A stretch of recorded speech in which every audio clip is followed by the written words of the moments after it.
చేతుల్లో జోడించే ఆరిదీవమ్మో దేవుడికి సతి పురుషులు ఇద్దరు వారం 3 వారాలు సుఖోజీ మగలి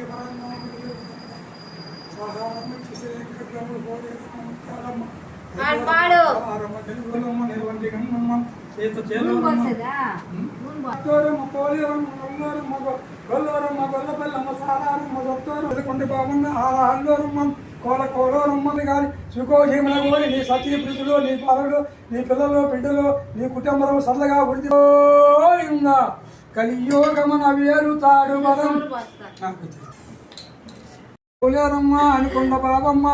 అత్త పోలేరమ్మ సుఖమండి కలిగి సుఖోజీమ కలిగి మీ తండ్రి దీవిని తల్లి దీవిని అవ్వ దీవిని సుఖోజీవన గోరి నీ పెద్దల దీవిని మహాదీవిని గోరి పరందాముడు 7 గొడలవాడు సాయం వచ్చే శ్రీ వెంకట్రమణుడు సుఖోజీవన గౌరి పరందాముడు కలియోక పురుషుడు పరందాముడు ఇక పురుషుడు శ్రీ వెంకట్రమణుడు ఇంపున ముప్పన పాలన ఉన్నాడు కదమ్మా కలుపని ఉన్నాడు తల్లి పరందామని తల్లి తండ్రి దీవె తీసుకోని శ్రీ వెంకట్రమణుడు మీ అవ్వగారి దీవెన తీసుకొని సుఖోజీయంగా ఉండు తల్లి పరందామ